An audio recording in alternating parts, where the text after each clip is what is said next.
Recording on Tuesday, April 11th, Are we recording this thing? 23. Oh, Christ, I'm out of here. Yeah. Yeah, no, Yeah. this is I would hate to be recorded saying something stupid. like Jim not fucking being here. Guys, if you want to support the podcast, click on the little red button. That's locals, or you go into the description, buy merch, support the podcast. Jim's not here, so it's his funeral. But we are here with Tom Luongo and Dave Collum for Dedollarisation Cast. But before we get into that, I posted it yesterday, kind of to get out ahead of it in case it is my FBI handler. But I got an email and I did post it, and I've had people asking me what was it, and there's a reason why I posted it because I just normally I get schizo emails all the time. That's fine, whatever. It's You're in when that space. there's yeah, but whenever there's something a little more specific, I always make sure to like put it in the email, like, hey, fucktard, like I disavow this, and I know who you are. So it started with this is from Darren at a Harris crash prediction June 2023. A dirty bomb will explode in Manhattan on 4/13/23. Vice President Kamala Harris will die at a plane crash. And as soon as I saw the second one, I said, fuck off. And that's why I tweeted it because I'm getting ahead of this. Right. So that's kind of how my week started. And so I don't know which one's more important. Do we get into the clearly schizo and or FBI handler or the de-dollarization and looming World War III, which I feel like the last three podcasts we've done have all been like, so the world's over, we're going to World War III, and we're just kind of circling the drain now. What which one do we bite? I don't know, Dave. What do you think? uh, I'm not convinced we're going into World War III, but I think the power shifting looks spectacular. It's So it's whether that leads to World War III is a separate issue, but the de-dollarization story looks real. I think the U.S. is losing allies by the buttload, yeah. and I think NATO's on the way out the door. It is my view that the Ukraine war is going to end soon, and that no one seems to agree with that. I think I'm a McGregor fan, so I've been following McGregor, and he says they're basically Ukraine just running out of carcasses to throw at the Ruskies. Right. Yeah. So I still maintain, a healthy skepticism of everything, simply because I don't know, and I think the quality of the information is so low.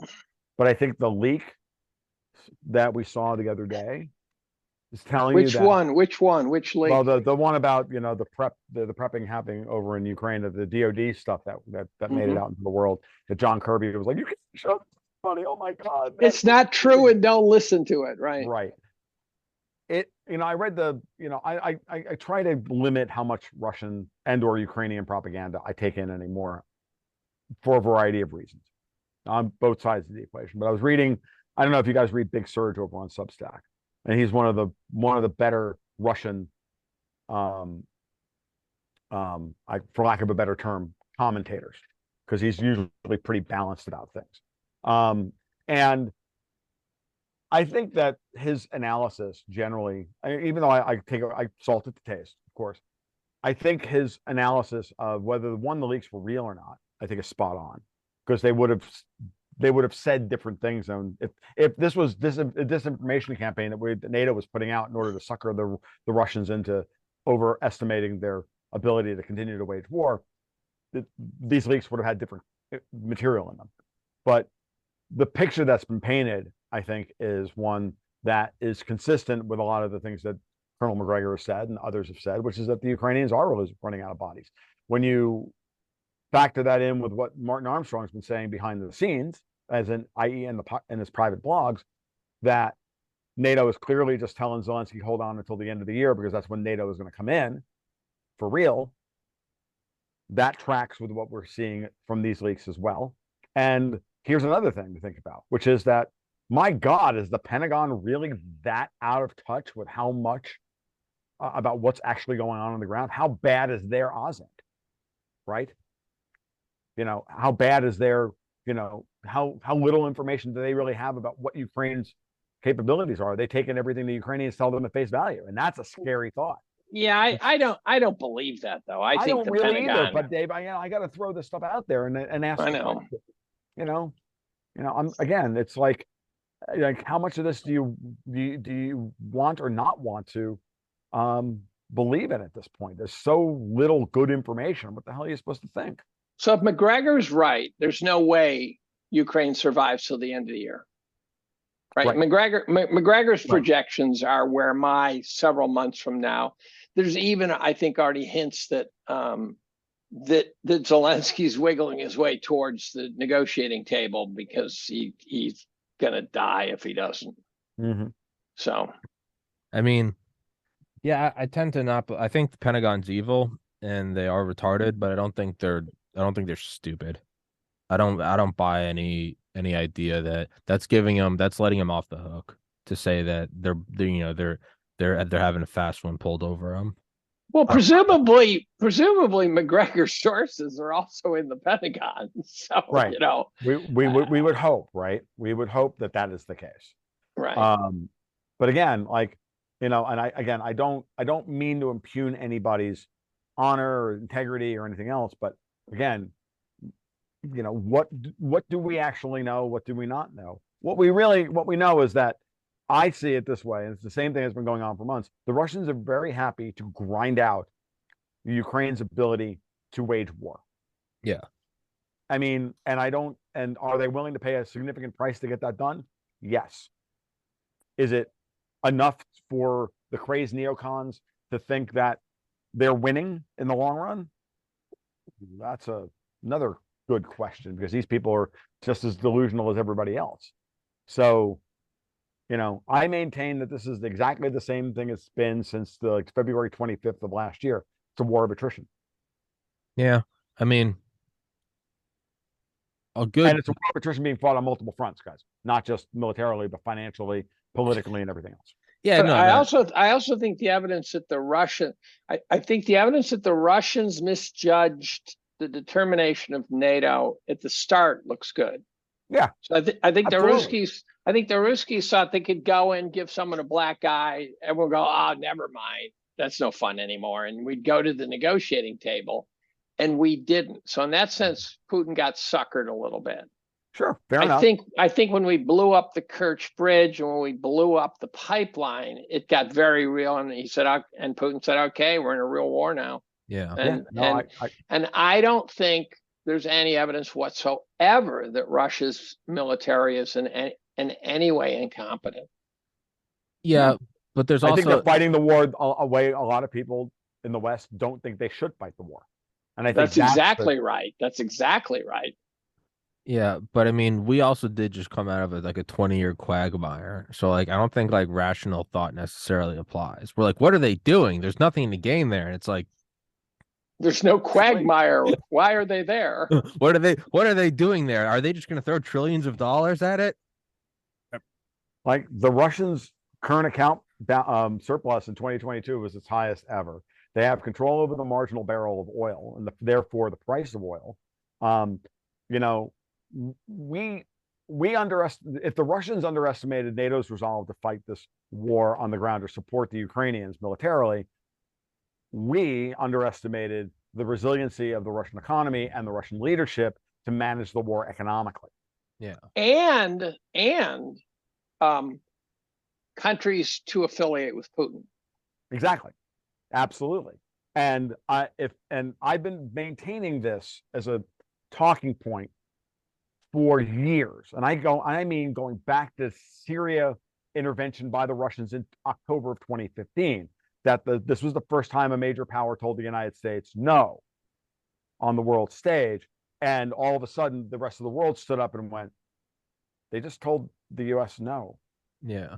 And you could start seeing the subtle shifts in allegiances and diplomacy and in the structure of the financial arrangements between these countries been shifting for years. And to that point, that when we went full shock and awe and seized their foreign exchange reserves and abrogated almost all of international law at a financial and asset level, everybody else went, well, if they can do it to the Russians, they can do it to us. Yeah. Which makes you ask the question, is it possible that Putin didn't underestimate NATO's response? And that this is part of a story in which they said, okay, let's move now. Let's trigger alliances now. And so all of a sudden now, the Russia-China alliance, which anyone with a half a brain knows that given the big three, you want to be on the team with two of them. Yep. And we have gone totally the other direction. So the insanity of that is just unimaginable to me. But I think we didn't realize all these other countries like India and stuff and Saudi Arabia that would say, we don't really need the US that much. They're kind of punk ass bitches. And I think we really blew that, or it was all going that way anyways. And this is some ditch effort to see if we could somehow pull off a win, down 17-2. I don't know. This is kind of the way I've been reading it for a long time, Dave. And remember that to me, the tripod in Asia is not Russia, China, India. It's Russia, China, Iran. Right. Because Iran showed everybody the blueprint on how to survive. No matter how much the US throws at them, they can survive. And then when we did the same thing to the Russians ×2 and the Russians survived, it just tells everybody we're really stronger than you think we are. Together, apes strong together. Let's just put it that way. Yeah. Like if you haven't seen, the Planet of the Apes, apes strong together. So if we band together against the United States and the West, and it's not just the United States here, it's also Europe, very much a part of this. That they have the opportunity now to really build everything. And remember, in the intervening years leading up to this, the Russians and the Chinese have been there to be honest in their way, honest brokers with all of these countries, to support Iran, to have very complicated but respectful relations with Turkey, to stand by their allies in Syria, to work with the Africans, to try and work with the Saudi Arabians over the war in Yemen. And then the first time I heard, and the way they handled Afghanistan, right? The way they handled all of this stuff. It was going to come to a moment where the Saudis were going to have to make a decision. Do you stay with the United States and protect the real and the peg of the real to the dollar, or do you not? Because it's the thing that's killing you. And at the beginning of COVID, I think I talked about this in a blog post recently. If not, I talked about it somewhere else. Beginning of COVID, you go back to March, the weekend of March in 2020, when COVID blew up and the financial markets blew up. It was over Putin saying no to a production cut, and the price of oil got crushed over that weekend. And that's what set off the entire financial system. That, as far as I was concerned, was way overdone, was done on purpose. And it was done, and Putin did this to gain control of the marginal barrel, the price over the marginal barrel, and force the Saudi Arabians into a real situation of going, look, we're either OPEC plus or we're not OPEC plus. But this is what we're going to do. So that when the time came in 2022, the Saudi Arabians really didn't have any choice, because the Russians treated them well after that, helping them manage the price of oil out of the depths. Because the Saudis were in serious trouble when oil was $20 a barrel. Who else is hurt by the U.S., the dollar losing its, I guess, hegemon status? I mean, I'm just trying to think of, because the military-industrial complex and entrenched power structure, whatever you want to call it, Jim would call it the Jews, although I think we all disagree with that and condemn that. They will blow presidents' heads off to keep the U.S. dollar strong. Well, I know you guys are laughing. That's one way to deal with trauma. No, but I was laughing at you picking on Jim's. I'm not picking on shit. What do you guys? A lot of viewers are wondering where Jim is, and he is over in Ukraine fighting for the Azovs. Jewish anti-Semite. Yes, Jim is over there fighting for the Azovs because he finally decided that he has to practice. Oh shit! He must have heard us. He just entered.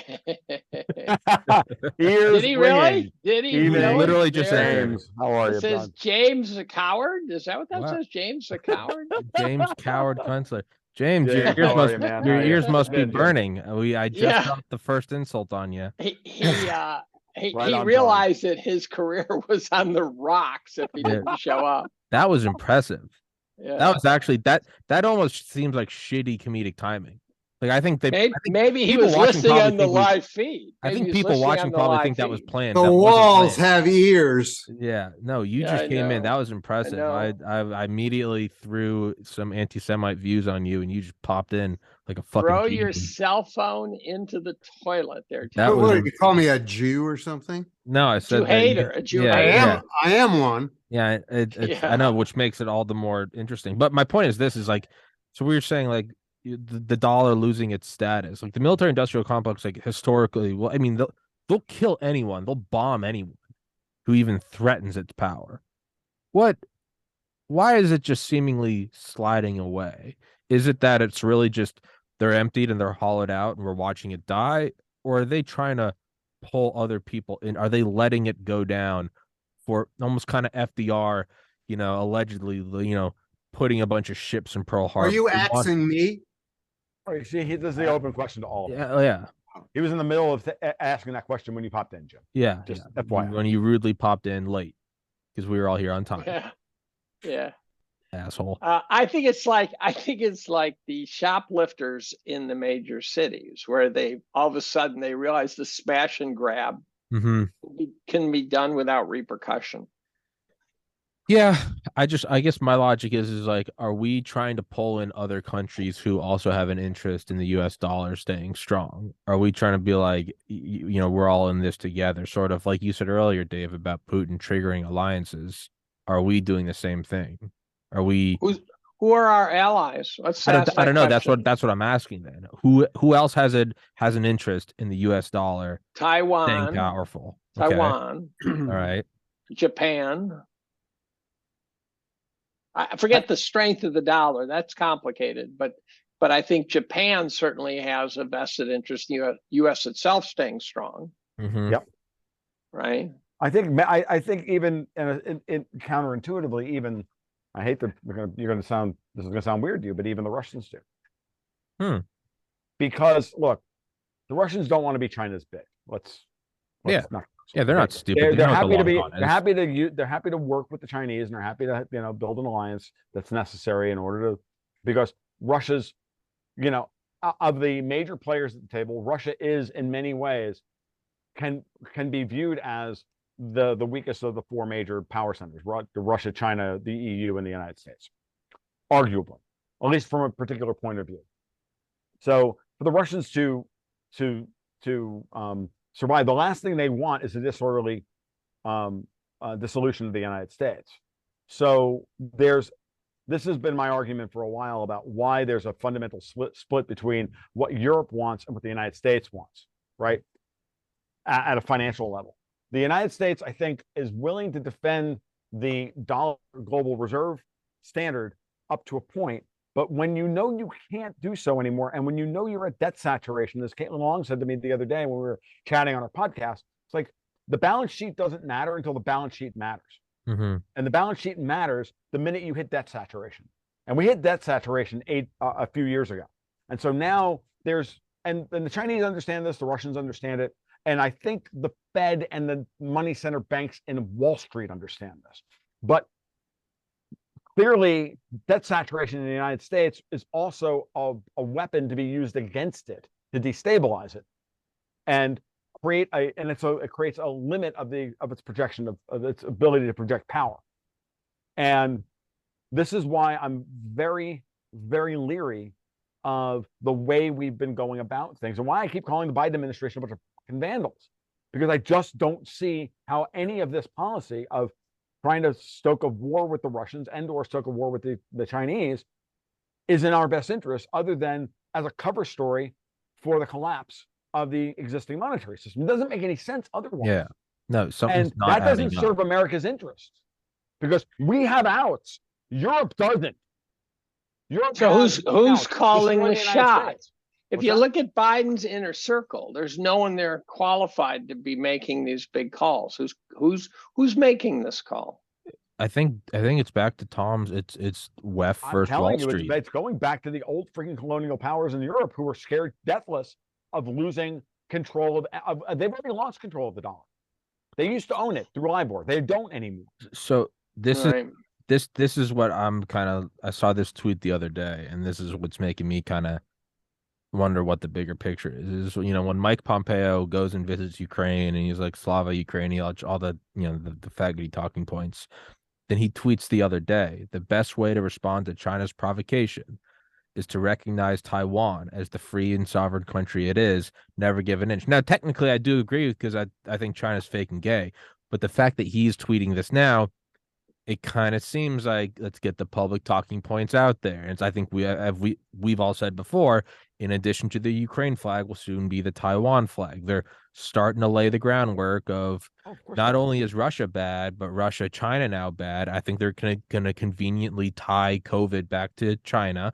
They're gonna find a bunch of shit that just a year ago would be racist to say, and now we're gonna have to defend Taiwan and Ukraine, and we're gonna try to pull in the whole Western world to go up against it. And they're making this entire idea seem more palatable. Let the dollar die. They're making it seem you have to go in now. It's not going to be Iraq where like Belgium sends 2 honorary soldiers out of goodwill. I think they want full on for the war effort, like get in it or get fucked. Pompeo I think all of this stuff is reality optional. Yeah. And what it really comes down to as far as the dollar goes is that the Biden administration is considered completely insane and unreliable, and as the Russians say, not negotiation worthy. Not agreement capable. Not agreement capable. And so they're just basically, the dollar is dying because of our lack of credibility. Finally, that's really at the bottom of all this. Pompeo also, by the way, all these other financial shenanigans certainly are involved, but at the bottom of it is the lack of credibility of this ghost president, Joe Biden, and the mysterious runners behind him. And the fact that we can't even make a credible guess about who they are, suggests that, there ain't nothing there. Pompeo also tweeted out, by the way, the straight up talking point that this war has cost Putin so much. It's cost him hundreds of thousands of soldiers, and the Ukrainians haven't lost anything. And I just tweeted out. That's ridiculous. That's just ridiculous. He said this. He tweeted this out, and you go look at my Twitter feed, and I said, yeah, and I retweeted it with the quote tweet saying, yeah, most of them identify as Ukrainian. What do you guys think about that? What do you guys think about that the Star Wars guy doing the air raid siren for Ukraine?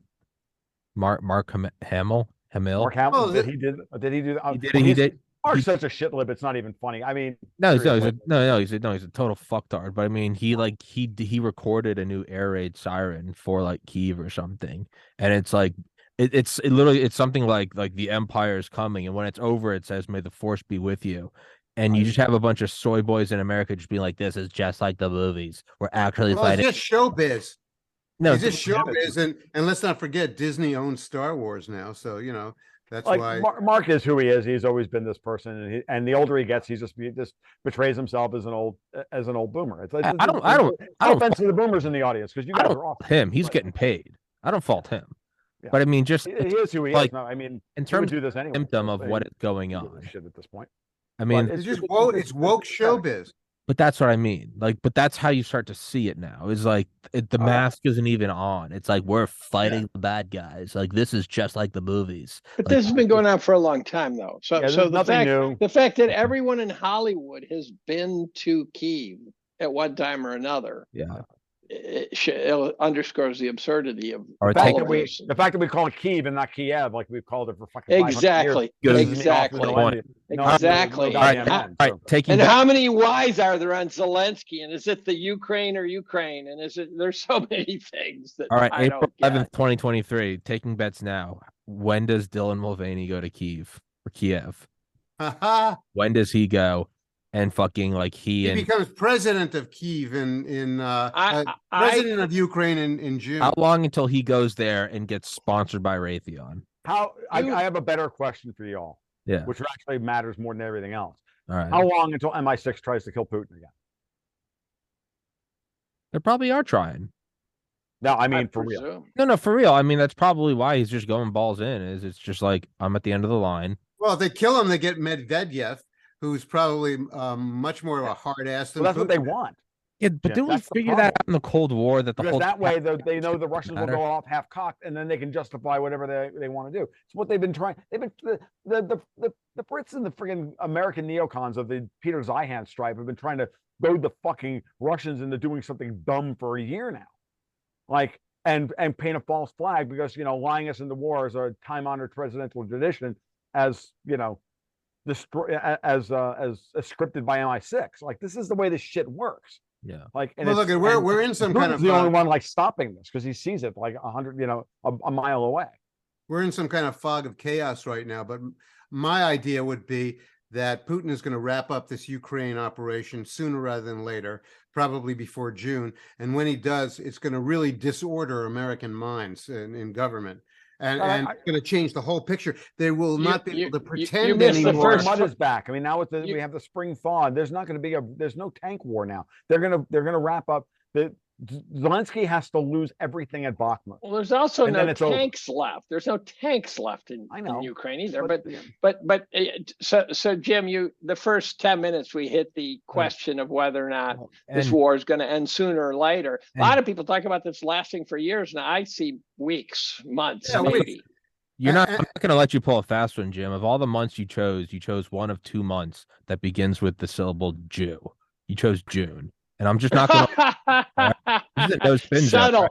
That's a strike one. buried That's strike- message. That's strike It's a one. secret message from my people. Yeah, I know. Yeah, But I but know. more to the point, more to the point, I think that we're underestimating how much that loss, that failure is going to disorder the Biden administration and the American Mhm. political mind generally and create much more chaos in politics than we see right now. Mhm. I can only hope so, because what I see is them trying to stretch this thing out for as long as possible in order to get us into the election season and then run Biden as a war president in But 2020. that's just as much a fantasy as the idea that Ukraine's going to win. I Look, don't see Jim, how I'm not telling you that wait a minute, I wait a agree minute. with this. I'm just I don't telling see you how that they it's run clear what their Biden. fucking strategy is. I don't see how No, they that ain't run going to Biden. happen. It's inconceivable. I don't see how they run it. No, it's He not going to just- happen. Biden can't even put together a sentence now. They I don't just see how have an they run it. alternative. They don't have an alternative except you know, for like it doesn't Gavin matter. Newsom, and all what they're going to say is, Gavin Newsom's going to turn the rest of America into California, and all that hair and everything is not going to help him. But Biden is gone. This is the gone. part he's gone. The Democratic Party doesn't have anything. They don't have anything. I mean, look. I mean, I'd love to start handicapping the 2024 election, where I say, look, we've already watched the Fed blow up FTX, blow up Silicon Valley Bank, blow up Signature Bank, blow up this bank and that bank, blow up all of these Davos friggin' money spigots, and push rates. In the middle of a banking crisis, they push rates up by another quarter point. It's like the biggest fuck you of all time to these credit dollar, euro dollar faggots trying to meme us into World War III. I guess they're gonna they're gonna arm the training army to go fight in Ukraine. I don't know what the hell they're thinking, but that costs money, and they don't have the kind of money that they had in 2022 and in 2020 and even in 2016. They don't have that like they had before. Like, unless Alexander Soros and company are going to spend every last dollar, and I use that word loosely, they have to generate the kind of energy on the ground necessary to pull off another election like they did in the last two. I don't see it either.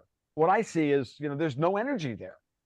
And so now they're going to, but why would you push off, Trump's, trial until December if you're clearly not trying to set something up to take him off the board? They're trying to pump up the friggin' DeSantis to run in his place. DeSantis is clearly going, yeah, whatever. That's all of this stuff it's so very obvious what their playbook is. And now the question is, can we not see them? Do you just not have to take the friggin' bait? Like, what are they going to do? Run Biden versus Nikki Haley or Mike Pompeo? Well, there's Robert Kennedy lurking. I was about to say, there's RFK lurking in Jr. the asteroid belt of Democratic politics. They There is such a can't big- go None of with that Kennedy. matters because the superdelegate shit's still in place. So the Democratic Party doesn't. Like it's so thoroughly and terminally corrupt, guys. This is the problem. I don't know. Well, but no. But Maybe I'm what's wrong. being said here is they have to pick someone. So once Right. they pick someone, they get the super delegates. Kennedy won't get it because there's no way that the pharma guys are going to let him get near it. Right. No way. If they had half a brain, though, they'd run them. Did you say That the had a half- farmer Kennedy had guys? half a brain. He'd run on an independent ticket with Trump while Trump's sitting in a freaking jail cell in New York. That's a winning ticket at this point. Yeah. Did you say the farm guys are going to prevent Pharma. Well, and the Pharma. farm. I mean, anything. Pharma. I think Excuse me. farm Big cap- too. I mean, anything anti-Bill Gates would be.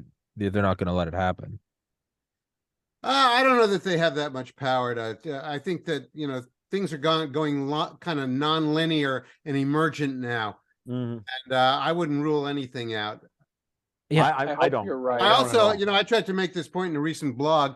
Maybe I didn't make it clear enough, but I think the sentiment out there for fixing or correcting the crimes of the assassination of the Kennedy brothers, the sentiment behind fixing that is so enormous in the American spirit.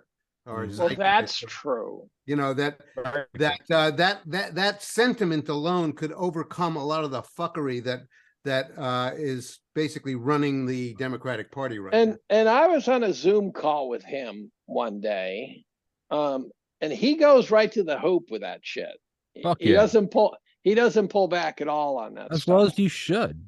Oh, I agree, but you could have imagined him not doing that just Well, for some practical reason. But when you say he go to doesn't. the He hoop, goes. He what do you talks about mean? the deep state killing his father and killing his uncle. Yeah, he goes in there just fucking like Michael he Jordan go- from he the went- free throw line. Just He went in there within the first 5 minutes of the Zoom talk. He went right to the hoop and said, he says, look, I know how these guys work. They killed my father. They killed my uncle. There's something else going on with that is too. hardcore. Just Is that come out with that. He poses such a contrast between the clowns who are on the scene right now, whether it's Trump or Biden or whoever. Right. He's such a contrast in just terms of his demeanor, Yeah. of appearing to be a serious person. That And people will get past the voice problem. The voice problem for a No, few the voice minutes prob- is off-putting, but the then voice all of a problem- sudden it goes away. It'll Oh, go yeah, away. voice no, it'll problem is go going to away. be no worse than Abraham Lincoln's voice problem. It'll Right. it'll Whatever go. that was. it'll Well, go he away. had a high speaking voice. He sounded weird. And it's not going to be any worse than FDR's polio problem. No, they won't. 'Cause Right. they've backed themselves into such a corner of just being for like everyone that has any sort of oppressive trait about them. You're in a wheelchair, your eye is a different color. They won't be able to attack him for his Right. voice, and if they do, it'll just be so apparent that it's. Well, I wouldn't underestimate how sick people Oh no, are. they will. No, they will, and- Jim. But they've painted themselves as like, anything is just. It's the oppression Olympics. I think We Kennedy don't could have know- the. I think we don't know Kennedy has the the potential to turn the Democratic Party inside out and upside down. I agree. I do agree with that, actually. I do think they'll try to keep him out of there. Whether they succeed, I sure. guess, is a different story. What about Um, Ramaswamy? interesting Mostly, guy. mostly good for talking points. He will bring ideas into the arena that will have to be addressed. I'm reading his book right now. It's actually okay. It's actually his How old Woke is he? Incorporated.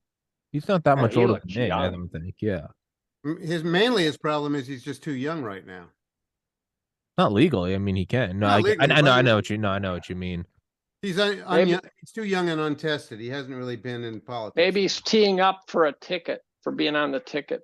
Well, maybe he's teeing up to run for governor of California in a couple of years. That too. Maybe he's Hmm. teeing up for 2028. Yeah, the more we're kind of fleshing it out, the less. I mean, at first glance, it seems like it's just going to be Biden Trump going at it. But I mean, See, I don't accept that either. I am not positive Trump's really running. all right. I don't doubt the narcissist in him will Oh, keep the sure. spotlight on him as long as possible. Yeah, I'm yeah. not positive that he's necessarily running rather than steering the party in the direction he wants it to be. Which, if he waits to the last minute, then he can do that. So I'm not sure. If I'm not I'm Trump, who then? convinced. If not Trump, who is it going to be? Like DeSantis, Kerry Lake versus Biden, Kamala Biden. or Biden's Newsom? not going to be in there. Forget about it. It's I either think I agree. I agree they with got that. nobody besides Gavin Newsom, really, and he's just dead hateable. beat. He's hateable. I think, here's my prediction. I don't know what they're going to do. I think it's going to be Gavin Newsom. And I think it's going to, this highly precise prediction. It's going to be DeSantis, Tulsi Gabbard. Yeah, Okay. I think that's a pretty good call. I don't know. I think they promised her the ticket. But I think she rolled over when they said, we will put you on the ticket. I don't think she's that cynical. What do you mean? I don't think that she would have done that simply to get a promise to be vice president. I don't know. I don't know. I think That's a pretty good deal. I mean, that's a pretty good deal, solid yeah. fucking deal. Yeah, I think I still don't think that was. I'm not sure that's cynical, Jim. That's just a good offer. Yeah, No, I don't mean that putting her on the ticket is cynical. I mean that her character is so cynical. No, I know. That's I know the what only you're way saying. that she would have switched parties. I know what you're saying, Jim. I think Well, she's already disenfranchised from the I Democrats. think she's just disgusted with the Democratic Party, pure and simple.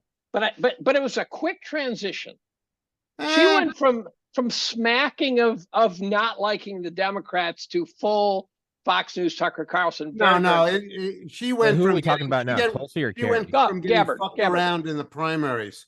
She went from getting fucked around and dissed in the primaries. It was Yep. like a year and a half or 2 years for that to happen. So it was not an overnight thing.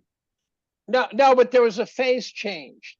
There was about a month period where I said, "Holy shit!" Now she is now full Republican talking point. I think there was a period where she went where we were hearing Republican ideas coming out of her to full blown Republican talking point, and then she left the party.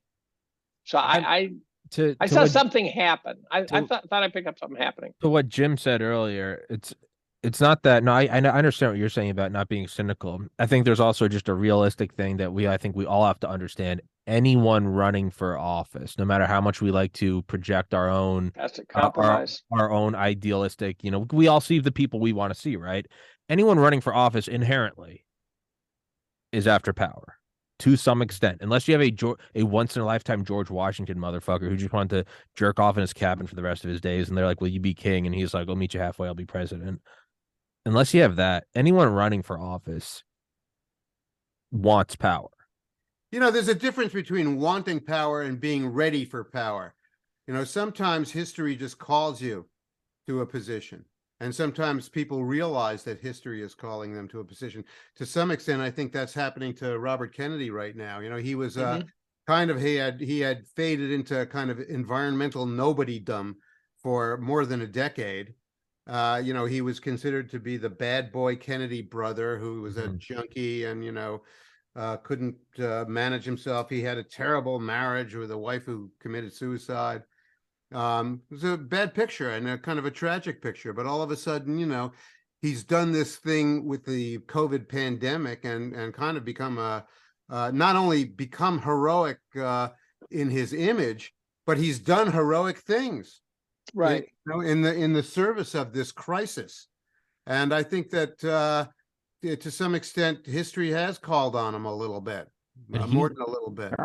And he has there's a little more, right? I mean, everyone knows there's a power structure, but there is just, regardless if he's right or wrong, there's always something about Trump that will just turn people off because he's Trump. Right. RFK can actually, like, no bullshit, be like, no, the deep state has killed my family. Right. Like, without blinking. Like, this isn't deep state hates me. This is like JFK, RFK. That's a good point.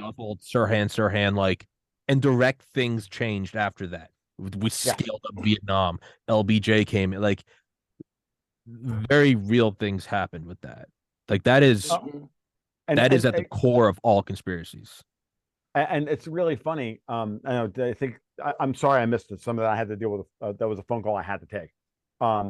Is it Jamie Dimon? I think that it's really, it is important that to Jim's point, that maybe history does call a person. And I think that in some ways, as frustrated as we are with Donald Trump, I think in some ways, in his own kind of weird narcissistic, solipsism, for lack of a better way of thing, I think Trump sees that as well. I think Trump did that. I think that's what happened in 2016. I think that's absolutely what happened. And I think he realized that about halfway through the campaign, that this is far bigger than, what I originally thought it was going to be. He didn't And think he was going to win, is my guess. no, No. I know he didn't think he was going to win. No, And remember, he goes out there like, sorry it took so long, people. Complicated process out here. Yeah, 3 o'clock in the morning complicated when they finally called the election for him. And you could see it. I mean, just watching his body language. I've watched Donald Trump. Like, that was a guy who was genuinely like, oh my God, like, oh, I fuck. did it. Like, I won. Holy shit. Yeah. Now what do I do? And, That always, I think the outpouring of everything that's happened to him since then, I think he was unprepared for what happened to him. yeah. I keep going back to that same statement, that thing that he said during the transition. He's like, I knew things were bad up here. I had no idea they were as bad as they are. Yeah. Right. I think. How did he? I did just he think win? that Trump then? was unprepared for what happened to him. How did he win in 2016? Do you He think? won some key precincts in some key states. No, I mean, Yes, but he I mean, did. like they 2020'd. I'm like, do you think that they maybe it had been 40 years since they had to do a JFK and it had just been like whatever, they had maybe gotten a little lax? What was it? How did he? Because you don't just get in. He got in. Like what powers were behind they him? didn't know he was going to win. No, The polls they had really- Hillary winning the whole way. They thought, And part of the problem is the way I described it is they rigged the polls and then believed them. Yeah. They Well, that believed New York Trump, Times yeah. pollster, Silver, Nate Silver. Nate that- Silver. Oh yeah. He had Hillary winning 99.98. overwhelmingly. Yeah, they had Hillary winning like the same chances that like you survived COVID. They're like They had 99.98. Hillary winning up until about 7 o'clock that night. No, I Yeah. know. So Because I'll be honest with you, it's because of a variety of things. The late Justin Raimondo had a great article after the election, and he went over the precinct data, and he said, look, it's really simple. Now, he was the editor at antiwar.com, so salt this analysis to taste. But he said, look, he went over the precinct data. Hillary lost key precincts in states like Ohio and Pennsylvania and others where there was the highest concentration of casualties and war injuries to servicemen who served in Iraq and Afghanistan, And also gutted manufacturing bases. and then the gutted manufacturing base and everything else. So, look, a lot of Bernie bros, in the middle, they voted for Trump, and a lot of and turnout was what it was, and they had game planned a certain level of, the Bernie bros also went to Trump out of anger. What's that? Right? The Bernie bros. Bernie drew a huge amount of the Democratic Party in, and then he got fucked. And so then they said, okay, I'll tell you what I'm going to do. I'm going to go vote for Trump now, you sons of bitches. I think a lot of people voted for Trump. And to go from Bernie to Trump, that requires a special kind of leap of faith, right? It's that he's the outsider. He's the populist outsider. That's right. It's not that big of much of a leap of faith once you realize a lot of people just wanted a wrench. They just wanted a wrench. Back in 2016, back in 2016, I was literally saying this in like March and April and June of that year. And like, if they don't run Bernie versus Trump, most of Bernie's base is going to shift over to Trump. They're the same people. I mean, I could see it coming a mile away. And I'm like, and all Trump has to do is to go to the places and campaign in the places that Hillary wasn't planning on campaigning in. Mm-hmm. And then he's playing, and then they're trying to follow him up and play whack-a-mole. And behind the scenes, figure out, okay, so how many votes do we need to manufacture? And I'll be honest with you, when I was plugged into the network of people that eventually Jack Posobiec became famous after this, right? But I was plugged into that group, and I was dealing with people who were at the time heavily involved in Pennsylvania politics, like heavily involved at the grassroots in the Pennsylvania GOP. And the guy I was talking to that night was like, he went to the precincts in Philadelphia at 7 o'clock, and he said they're empty. She's going to lose Pennsylvania because the precincts are empty, and therefore she didn't turn the inner city vote out in Philadelphia, so they didn't have the reserve necessary to overcome the high turnout in Lancaster County in Amish country, basically. And that's what won him the election. So I And- was watching And this- I knew he was going to win Florida because they couldn't manufacture enough votes in Broward County and West Palm to overcome the panhandle. I was watching this big burly black guy being interviewed on some off Broadway network, and I had no idea what I tuned into.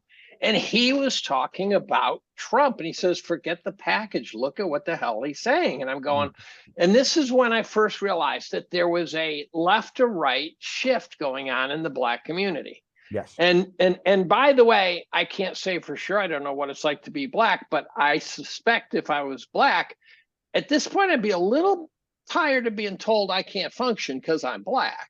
Right. And so I think the black community was going, we're being tired of this left-wing idea that that we desperately need them, because we don't. And so I'm watching this guy and he's saying, forget the package, listen to what he has to say. And I get to the end of the interview and I find out this guy is the head of the new Black Panther Party. And I go, holy shit. Yep. And I'm going, that is so surreal. And that's when I realized, and I think that left to right shift to the black community is real. I went down to a meeting in New Orleans one day and I'm being driven by a limo driver. And I start poking at him to find out where he's coming from. And by the end, I found out he's all MAGA. Right. He's MAGA the whole way. It's this black guy. And he said, no one can stand Kamala. No. But he said that in his neighborhood, Trump is still a little sort of on the edge. But yes, there's absolutely a left to right shift going on. I live in rural North Florida, guys. Like I have friends who are kind of all, middle class Southern blacks. Nobody, none of them are voting Democrat. None of them. They're all angry about it. How did Joe Biden win Pennsylvania? Who counted the votes? Yeah, what do you mean? The swing states all. What's this win thing you're referring to? What are you talking about? Yeah, no, all the voting. Right. This isn't going out on YouTube, right? They stole the fucking election, is what they did. No, they weren't going to have that happen twice in a row. Yeah, there's no way I'll ever get back on YouTube.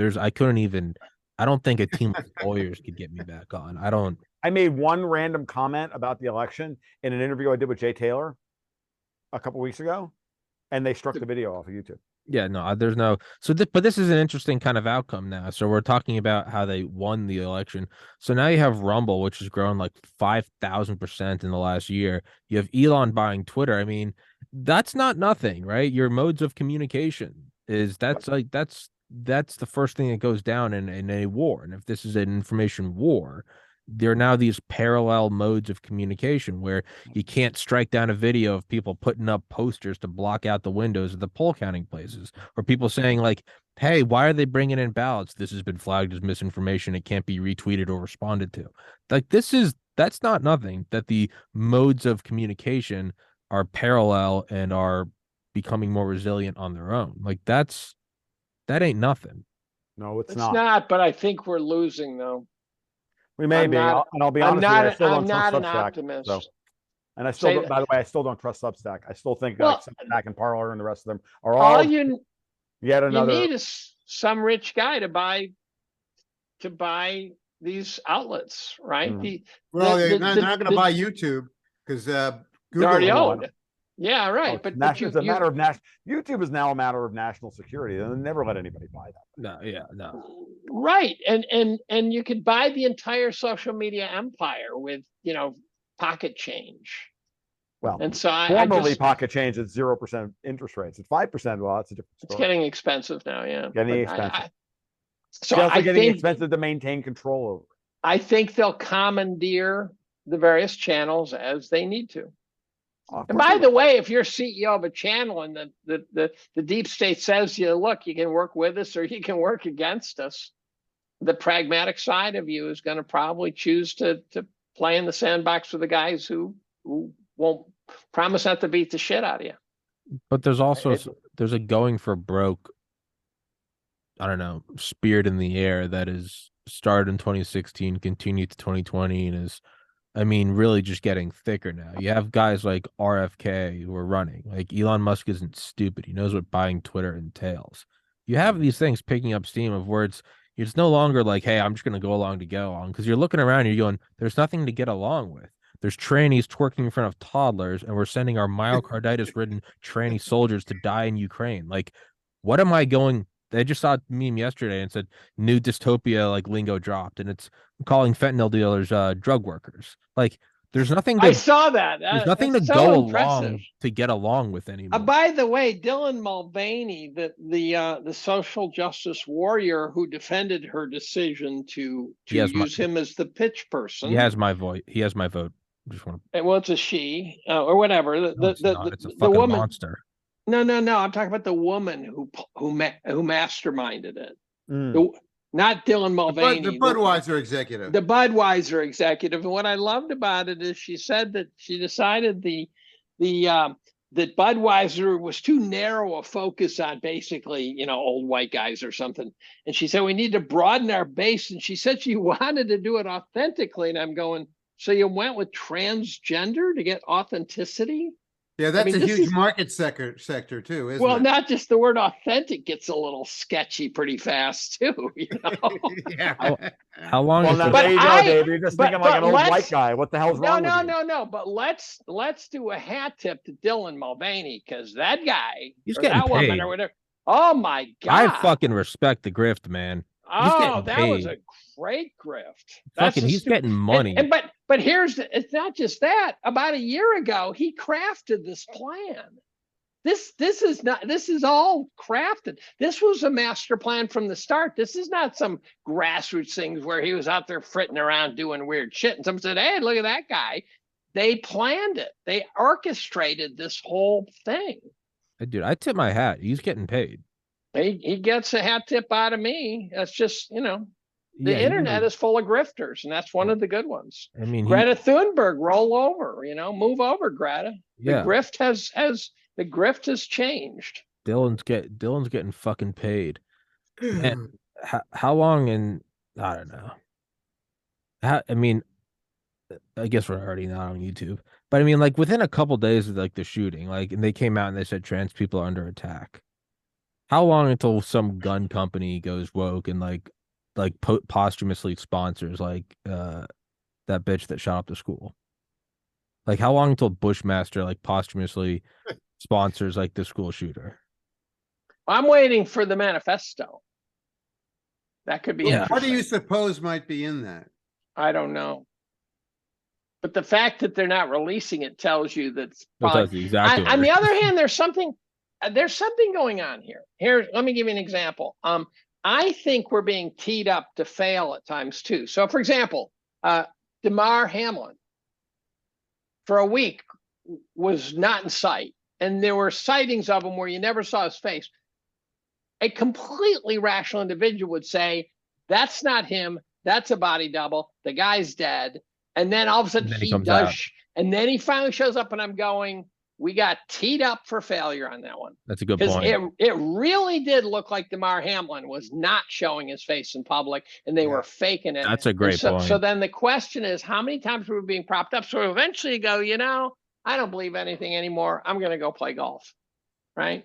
Well, here's a question for you. Because I'm just not going to be Charlie Brown, and you're just not going to be Lucy with the football. That's the problem. So we've been talking about who might get elected president. I think maybe more to the point is, what kind of a situation is a new president going to come into? Oh God! Oh dear me! Oh my God! Well, I mean, think physics. I mean, it's at any given election for the last several cycles, you wouldn't want to come in because you're just inheriting this pile of shit.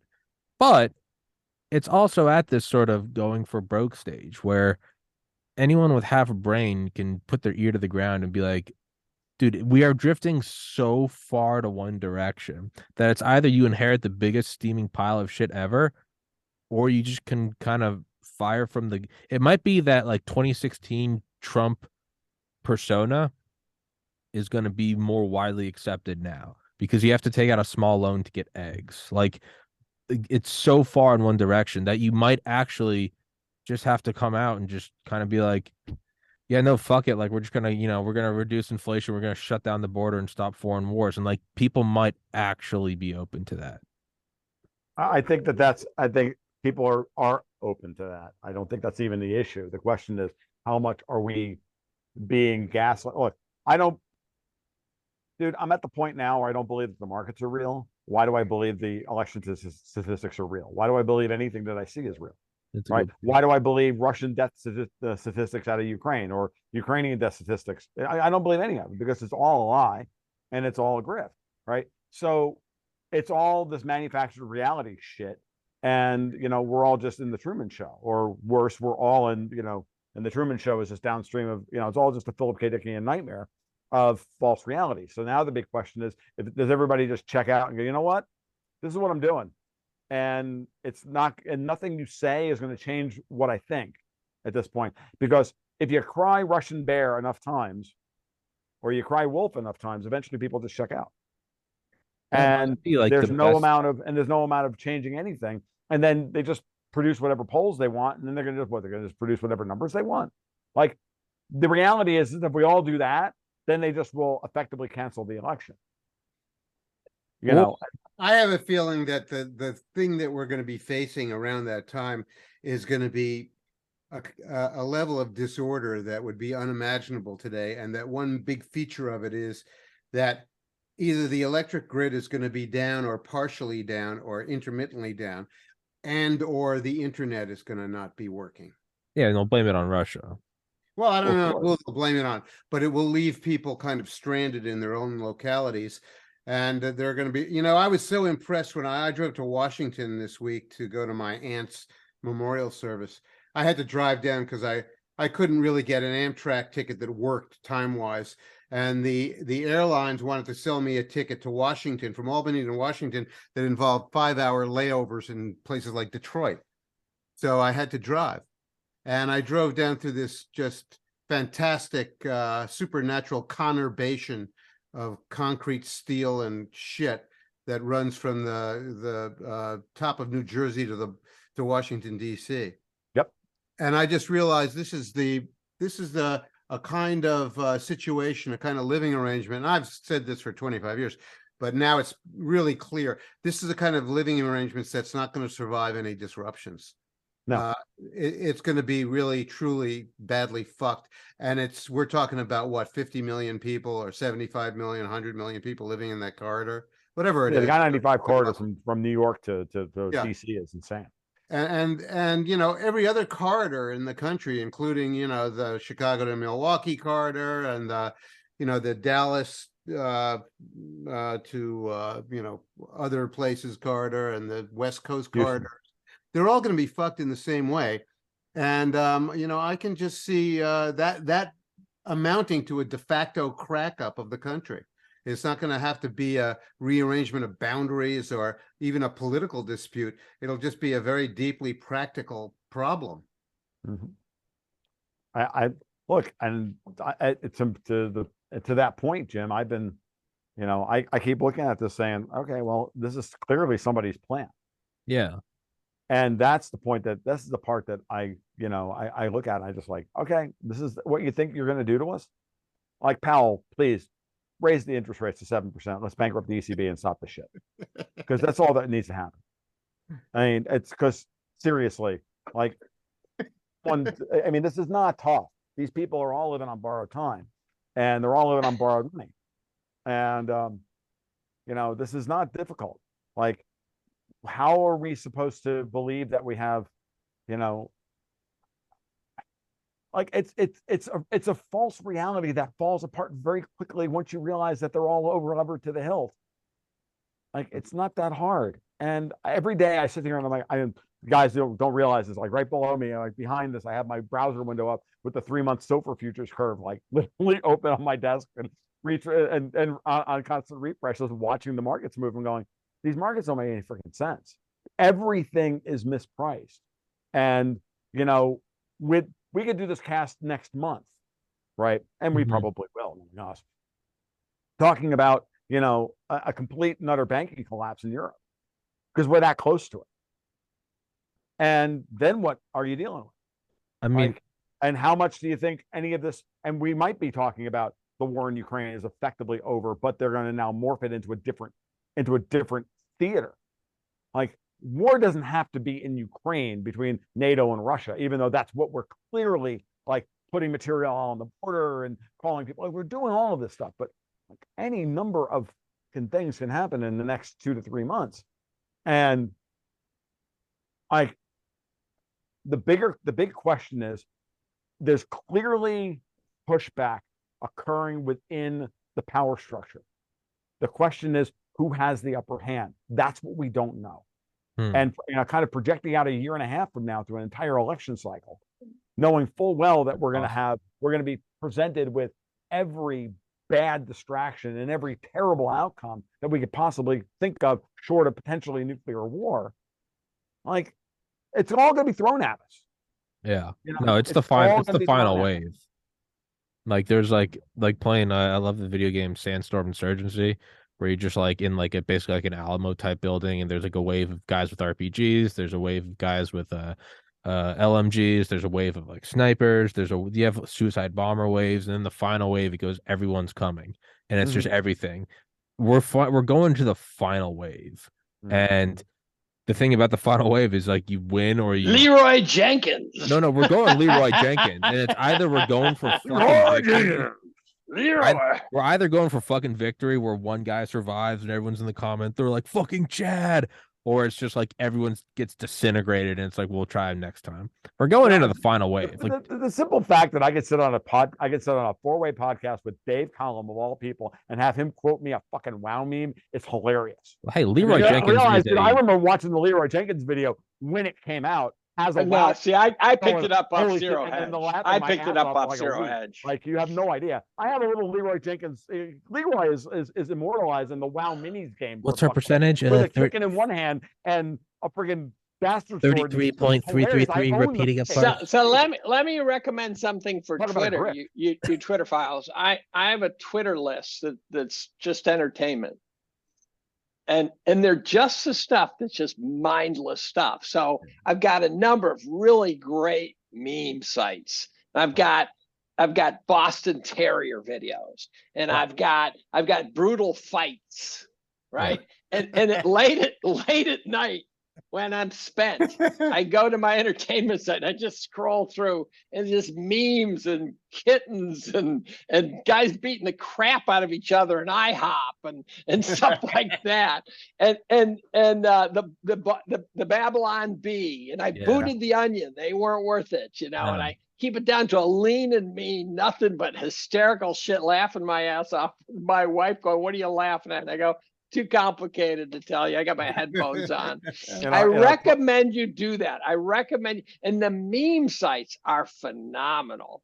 Well, that's the other thing. The parallel meme evolution is we're reaching apex memes. We're hitting we are hitting peak memes. We're hitting like Delta Force fucking DevGru memes. Like, they are so sharp. Really great, They are so. What are you gonna say, Tom? I was gonna say no. In the Gold Guts and Guns community, I run a private Slack server, and we have a channel for funny.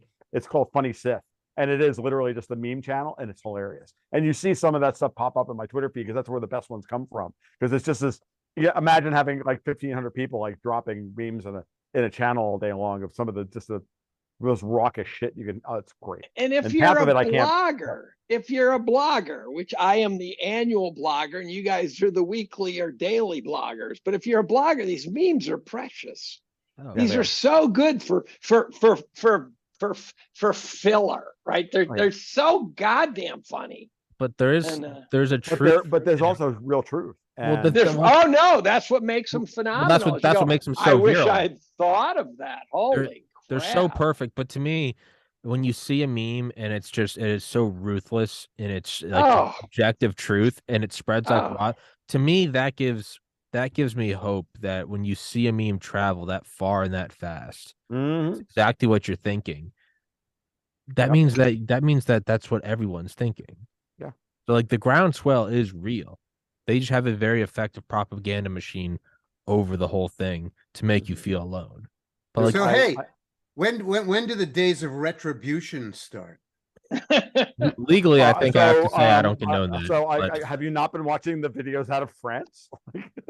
Yeah. Well, yeah. I mean, I realize this. Like we all saw the thing last week about the Parisians storming BlackRock. Yeah. right? That was great. You know why? Until finally somebody sent me a friggin' screen cap of a friggin' Twitter thread on this. It's like, it's because BlackRock actually administers their friggin' state pension system, and they're the ones pushing, and they're the ones who've ruined the French pension system.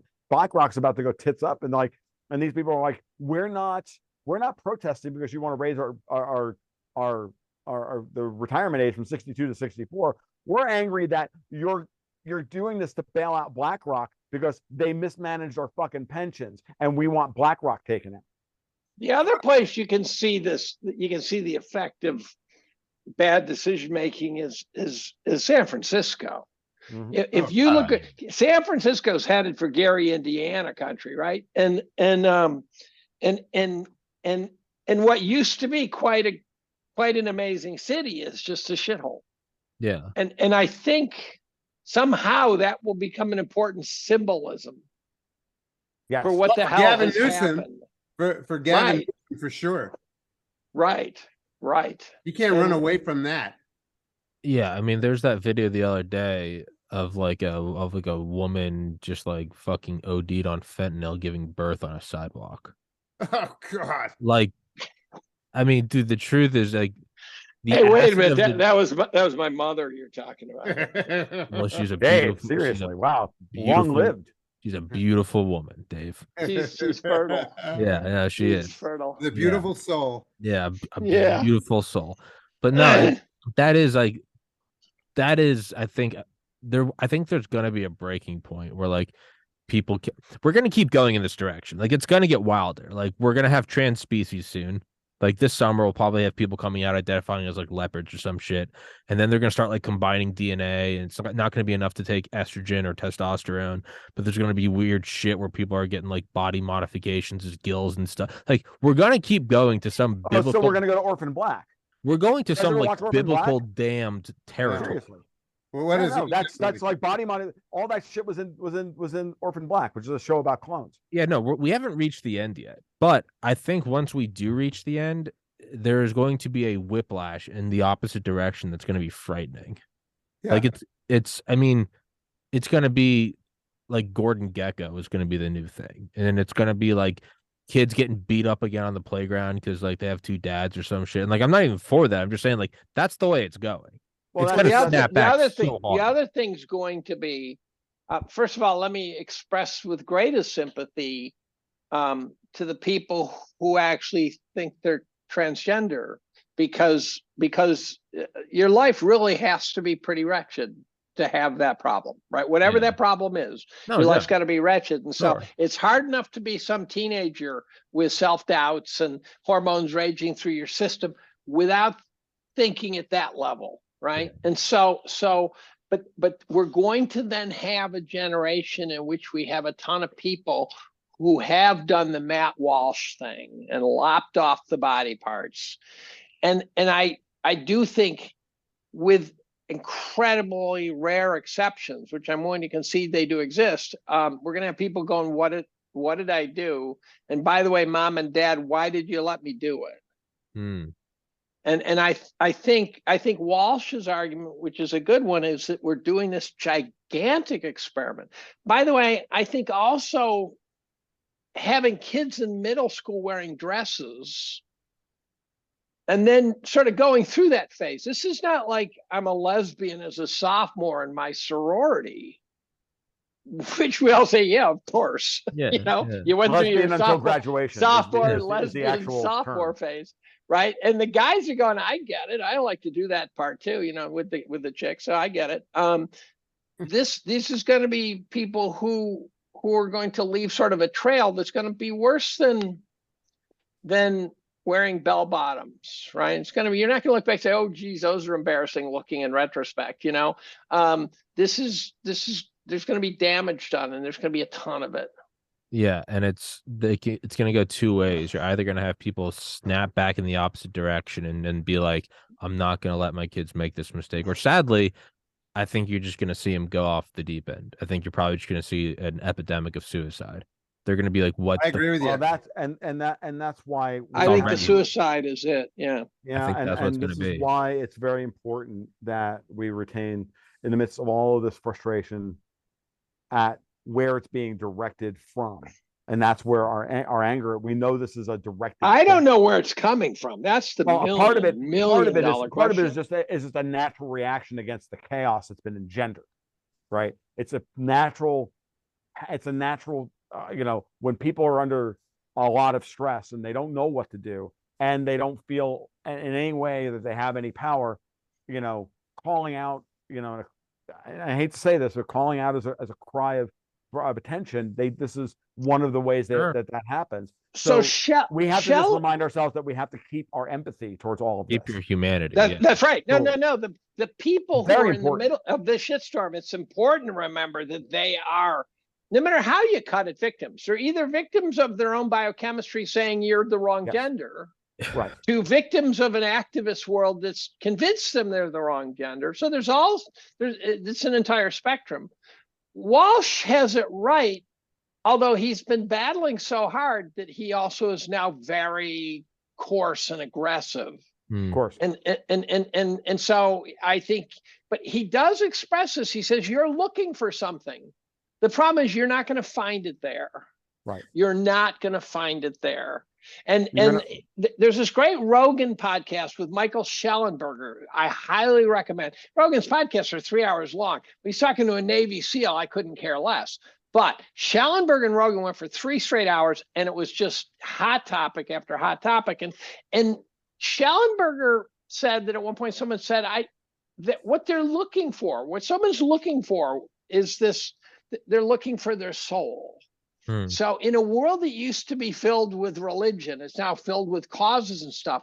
And the people who have this gender ambiguity problem, they're looking for their soul. They're looking for who they are. And I'm an atheist, but I also think kicking religion out of society is about the worst idea you can come up with, because you just create new ones. Well, it's what's it called? It's the Lindy effect too. Religions have been around for probably tens of thousands of years. And they're there for, if they've been there that long, they're there for a reason. They serve a purpose. And to kick them out, to kick religions out of society left this gigantic vacuum that then got targeted by activism. It got targeted as the goal was always take out the pillars of society, whatever those happen to be, and replace them with the state. One of the things that I pointed out in my article about the Trump indictment was to say, Jonathan Turley, for example, was saying, look, this doesn't make any sense legally. This is just not done that we indict presidents for pretty much anything. And certainly something as trivial as this. And I'm like, Jonathan, you're missing the point, which is just not done is what's actually on trial here. The past is what's on trial because the past is irretrievably and irredeemably evil, and the future holds the promise for redemption for people who don't have any fucking faith in anything. And like, I don't know what the hell I call myself anymore. I don't call myself an atheist because I don't like to belong with any real radical group other than anarchist libertarians. But it's a political position, not a I don't know where I stand on this, but I know one thing, which is that if you don't have a religion today, you're going to find one tomorrow. Like I watch this all day long when like nobody hates Star Wars more than Star Wars fans, because they have lost their religion because of what's happening, what they perceive to be a reflection of their thing becoming corrupted by these forces. And this is an outgrowth of a breakdown of basic society and of the institution, and faith in the institutions themselves, and faith in the things and the bonds that hold the society together. And it doesn't matter what we're talking about here. And if you take religion away from people, they're going to go find another one, and it's probably going to be a shitty one. In the case of Star Wars fans, well, it is a shitty one. It's Star Wars, right? So as much as I love Star Wars, it's not a particularly good fucking religion either. So this is why I can't stop monitoring the culture from this perspective. And because it's very clear that people are looking for something and they don't know what they're looking, but they don't know what to look for. And they've been told, well, you're a putz if you believe in religion. So this takes me back to, I think I mentioned it in one of our previous Aging Old Bastards podcasts. By the way, Tommy, I read Poisoner in Chief. You were right; it was very good. Stephen King. Yeah, do what a And I think I mentioned it before. Is the True Believer to me? To me, the True Believer got into my skull like there was no tomorrow. It's this short little book by Eric Hoffer. I know Jim Kunstler's read it because I think either on a podcast here or whatever you mentioned that. But if you haven't read the True Believer, it is absolutely a must read, and it talks about the fanatics who are the soldiers of the movement, and their lives suck. It's a very unflattering view of the fanatics, of the people who are out there stomping around about climate change or whatever else, right? And their lives suck so bad that they're willing to throw it away just because something might be better.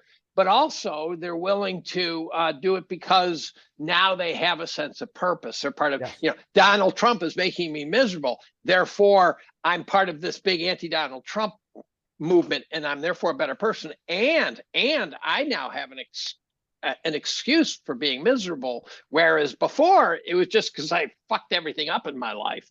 Yeah. Now I get to blame Donald Trump. And so that the True Believer, anyone listening to this, if you don't read that, you're missing an opportunity. It is a very, very important point that you're making, Dave, and it is really sad. And the thing is, I want to remind people is, and I've been saying this for a long time, the last thing we want to have happen here is that we become the goddamn Fremen from Dune.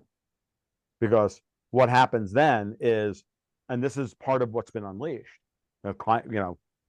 we have various like Fremen-like factions running around wanting to get revenge for whatever, for perceived grievances. Now imagine what happens when the conservatives, who have been shit upon by these people for this, when they go for their revenge, what the reaction is going to be. This is what Herbert was warning us about.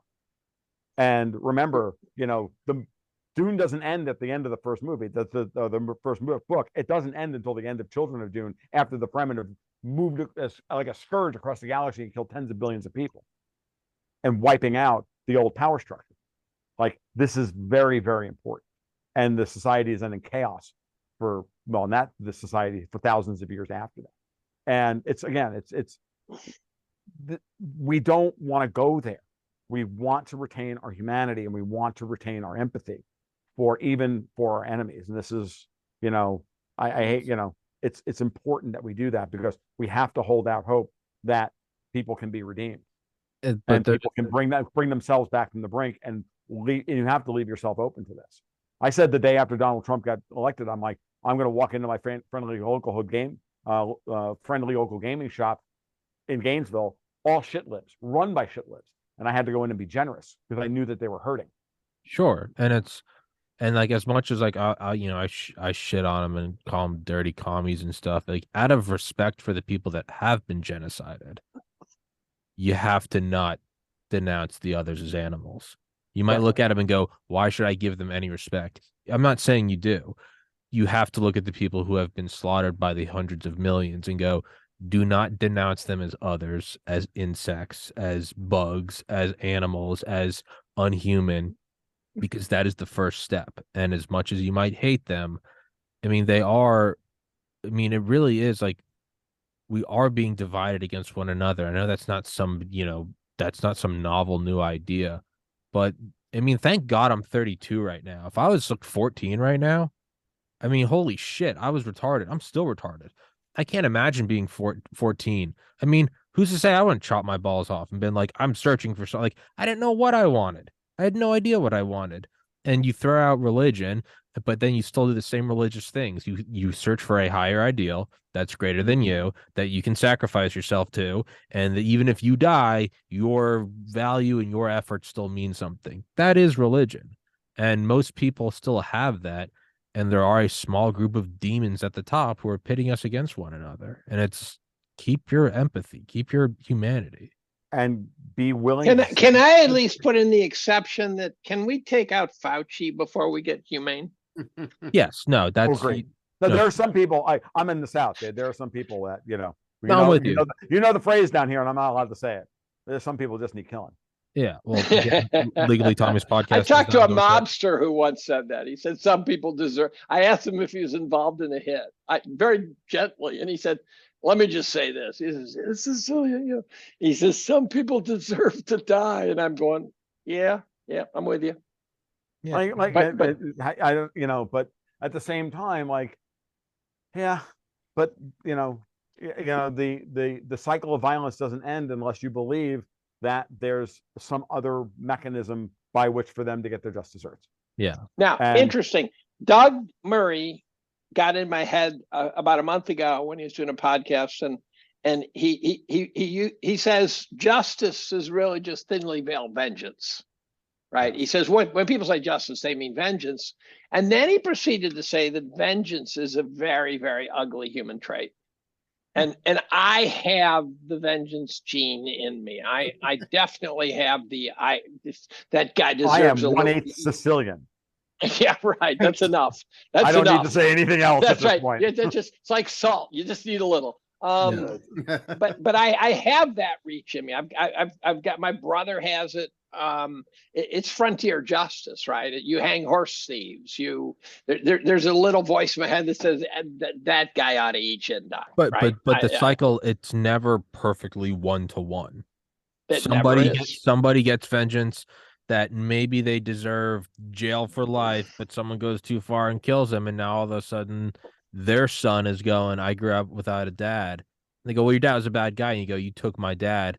I'm going to get my little bit of vengeance. And once we all of these, every sort of compromise you make in your mind for street justice will be made back. It's poetic. It'll be made back to you, though. And it's just like a ball forever. So it's like, I just have to kill them because they did this to me. And it's like, you just trace it back to the beginning of time. And it's like someone fucked someone else over. But I'm going to be the one that does the final fucking. No, you're not. Exactly. It's like the movie Crash. Nothing ever ends, Adrian.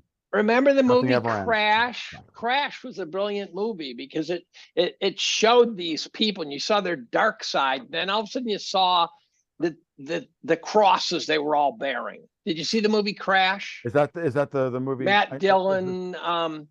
It's a bunch of vignettes. Bye, Jim. There It's Crash is a bunch of vignettes, and what you end up seeing are these odd things where you get this feeling that that person's really bad, and then you see the person go home and he's dealing with a father who's all screwed up, and it just is constantly sort of moving your emotions around, trying to. Well, now hold on a second. Let me point out that this is one of the reasons why the human race has evolved kind of a scaffold for administering vengeance, which is called the justice. To keep it civil. Yeah, exactly. And so you see a situation like, I've talked about this before, but the Jacobins in the French Revolution wreaked a tremendous amount of havoc on Parisian society. They killed almost 20,000 people. They turned French society upside down. And, at the end of it, when they were thrown out of power, really just, Saint-Just and Robespierre were beheaded, and maybe a few other people, but there was no wholesale massacre of the left. Right. Somehow after that ordeal and all that turbulence, French society found a way to move on from that. And, there's never really been any movement for people second guessing that and saying, geez, maybe we should have killed another 20,000 Jacobins instead of just, a few of their leaders. Well, I think it's the concept of the scapegoat, and this comes right out of Christianity. Like at some point you Donald Trump derangement syndrome is nothing more than these people pouring all of their anger and their frustration into, and they want to make Trump into the scapegoat. If we just get rid of Trump, we can just pour all of our. I'll be happy then. I'll be happy. And the scapegoat is the mechanism by which we offload all of that need for vengeance and for frustration. We offload it on them. Well, just a second. Wrongly, which is just a second, because there are situations where the people who are being treated to the vengeance are not really scapegoats. They're people who really deserved to face retribution. The Nuremberg trials. Oh, I agree, Jim. Don't get me wrong. I agree. What kind of scaffold are we going to be able to have to to address the villains who have created all this trouble for us, but especially the COVID villains, especially Fauci and Walensky, who I can't believe it that to this very day, Rochelle Walensky is out there pushing vaccines despite everything we know about it. It's just obscene. It's so horrible. So you're right. What's going to come? What's going to come on the back? It goes chaotic when you lose the sense that the normal system's working. That's when it goes chaotic. And we're there now because we're there now. Systems are not working. Absolutely. And this is supposed to be the de-dollarization cast, and really what this is the collapse of institutions cast. Well, pretty much, which is what we're in. And de-dollarization is one aspect of that, of course. And institutional collapse is the thing we have to keep in mind. And so it's very important here. I think, Jim, you're absolutely correct in reminding everybody, and Dave too as well, these are the real villains. And when all of this is done and over and done with, that we get the real villains. And I've been saying this before. I'm like, look, remember the thing that Tucker Carlson talked about when he was talking with excuse me, Tulsi Gabbard. He said, I never forgot that the video of the Ceausescus being led to the firing squad, right, and barking orders the entire time up until the moment when they were literally shot, right. So it's the same kind of thing. Like, we have to realize that our response here is going to be, no, Mr. Schwab, you're no longer in charge. Come on. Yes, I guess just come over here, take your medicine. Here, take your pills. Oh, you see your tongue? Okay, good. You swallow it, good. Now go over there, and there's your picture of Donald Trump, and you can scream into the walls all you want. Now we're going to get back to society. And I think that we have to remember that that's part of the process here, that we don't let the frustration and the anger get out of control and become a jihad, which was my point earlier. And as long as we keep talking through this in these terms, that when we do get control back over these institutions, which they will hit their nadir, and they may hit their nadir in the next 18 months, maybe the next 6 months, maybe the next 5 years, I don't know. But that we retain that sense of humanity, we retain a sense of proportion of how to deal with the process. That these are the real villains. That's it. We're removing them from the stage, and we're moving on. And because we're never going to get, quote unquote, vengeance for all. And anyway, time is going to move us on anyway. It's not possible. Time will move us on anyway, whether we like it or not. Whether we like it or not. Yes. And then and we've got all these serious problems that we're going to have to take care of. Like, how are we going to power a society? And how many people can a given region of the earth actually support? And what are we going to do for chemicals and ores and making things and manufacturing things and moving around the face of the earth? And what kind of habitations are we going to live in? And what is education going to be? Every one of these institutions or operations is failing right now. And the task of rebuilding them is going to be really, really difficult. Although I would maintain that too is subject to, non-linearity and emergence. And, things will emergently self-reorganize as the big things fail. This is classic fourth turning logic here. And that is, fourth turning is it's got to get darkest before the dawn. Of course. And we're not at the darkest. We're early stages of fourth turning. I think we're pretty close to the darkest. Yeah. We could go into the dark fast, but I think the dark will be, it might not be time-wise far away, but I think in terms of darkness, it's a lot darker. Well, the darkness could come on so fast because if the darkness is a grid failure or an EMP or any kind of really disruption in the major systems we depend on, that's going to get very dark. The failure of the food delivery system, which we can already see that happening. We're one really good friggin' solar flare or coronal mass ejection from taking out half the friggin' power grid in North America. It's not it. You're all absolutely correct about this. What's important is to remember that we're probably sitting here having the same conversation that people had in the 1930s. Right. 1931. 32, 33, 34, 36. So far less dark than all the ones you just listed. Something as simple and easily imagined as cutting the value of everything in half in nominal dollars, whether it's your 401k, the insurance company's assets, the banking assets, you name it, the value of your house. That is trivially imagined. In fact, I'm predicting it. And that would bring on a kind of darkness that would pale in comparison to that other stuff. But I think regression to the mean and the emergence of markets and things like that says it will happen. And I don't know what happens when everyone says, oh, I actually have half of what I thought I owned. Is that really true? And there's going to be a lot of people who are just not. So let me ask you this: as the dollar loses reserve currency, there's a lot of people who can't wrap their brain around what that means. Mm-hmm. And so there's this, I think the first order, in the hierarchy, go, okay, the first thing that happens is I think it becomes highly inflationary. Correct? Mm-hmm. Correct? Okay. I think the deeper issue is it's also highly deflationary of our image in the world. Yes. And that's potentially much more complicated and much more consequential. What else am I missing? Those are the two for me. Yeah, for me, I think it's always been the same question. It's always been, which is that hyperinflation and hyperdeflation are the two sides of the same coin, depending on whether you're talking about credit-based assets or commodity-based assets. Mm-hmm. Right? And so you're going to have inflation of commodities and deflation of credit. And the question then is, who has control over the political levers to decide which direction we go? And clearly, so that I get, but I'm asking, are there other? So the consequence of one is loss of value, right? Loss of perceived value. One is loss of authority in the world.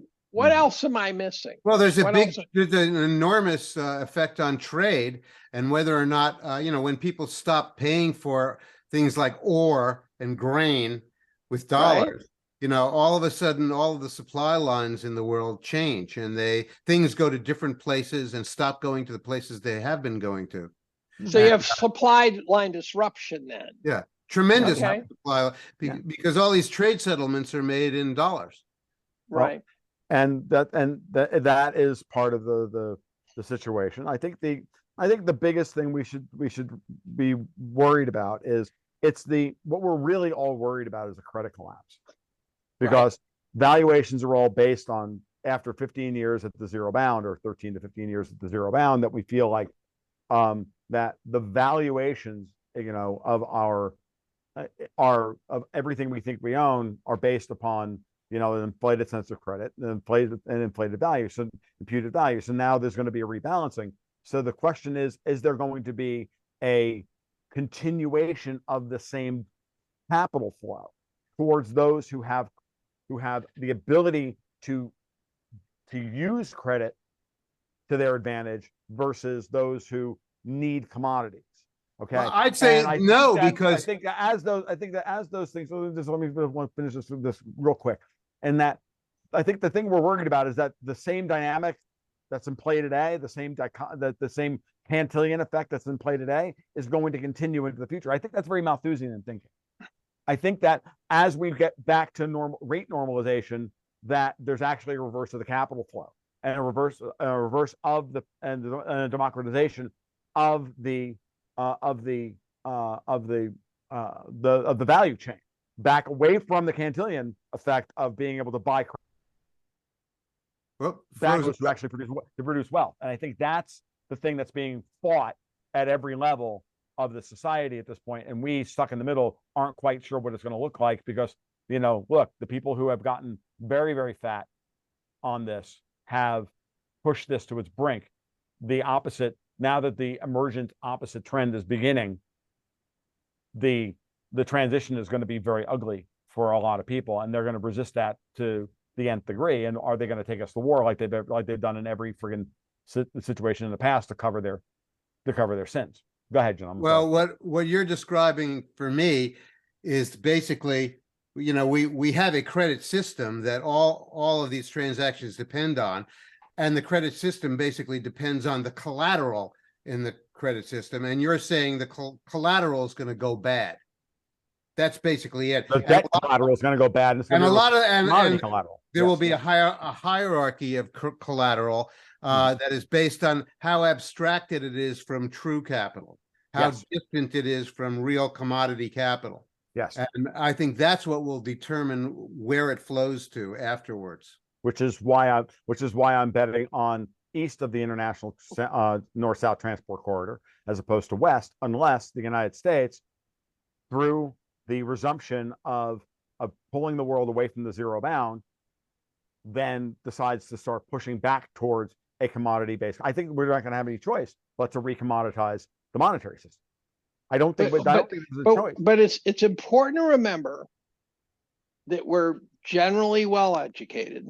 We have a lot of resources. We have a lot of land per capita, and we still got a huge military, no matter how you cut it. I agree. And as a consequence, no matter what happens, all of that will still exist because that's all real in some sense, that's all real capital. All real capital. But that was also true in 1933. Yeah. And military, I'm not so sure about, because I'm not sure about the military either. Because the military, for one thing, the military requires such constant infusions of more capital. Huge. That if that flow, if the flow of capital to the military stops, then that stops. Well, it gets the fuck blown up too. It blows the fuck up if you handle it wrong, right? Right. This has been my argument for a while now, that the real political fight on Capitol Hill over the course of the next 15 to 18 months is going to be, are we going to signal to the world that we are going to stop spending that amount of money? I said this the other day. I'm like, I would be more than happy to subsidize therapy for so many people in the United States if we just take the money out of the defense budget. And I'm happy to make therapists the new Wall Street for about 5 years while everybody gets their shit together and works through all their issues. And as long as we're not buying bombs and guns and everything else, and then and carve the friggin' world up. But we have to signal to the world that we are going to move away from debt saturation, and that we are going to move back towards a recapitalization process here in the US, which Europe cannot handle. Europe they are the odd men out here. And they are, of course, the ones who have driven us to this point, because they're the ones who control the freaking deep state that have done all the shit in the first place. And so to me, it's not simple. I mean, it reduces to simplicity, but the process by which we go through it, unbelievably dangerous. Because, of course, the people who have been living fat and happy off this for the last fucking 400 years or 300 plus years since the formation of the Bank of England, they don't want to go back. They want to retain their castles and their control over the banks and everything. And I don't think that's the issue. And the question is going to be whether or not we have the political stones and the strength to stop it. I don't know that we do. And it's an open-ended question, but it's clear. There are a lot of ruined castles in Europe. Yeah, there are. I'm going to have to run in about 5 minutes, guys, because I got another interview at 4:00 my time. So I got to run. I've got to pee. So I'm actually just going to beg out here, but you guys keep going for as long as you want. Let me just do a hat tip to Ria's dad won on Twitter. He referred to us as Tom's goats. We had, and FYI, we had babies yesterday, and literally this morning we woke up to two baby kids this morning, and we were really so worried. These are goats. These are your goats. Yeah, no, literally. Okay. I have an older doe who was pregnant, and she was given signs last night. And last year's birth was really, really horrific because she had we nearly lost her. And we went out that morning, and there she is laying in the mud with a kid half out of her, and she's exhausted. She's given up, and we saved the kid and got her, and that was enough to get her to jolt.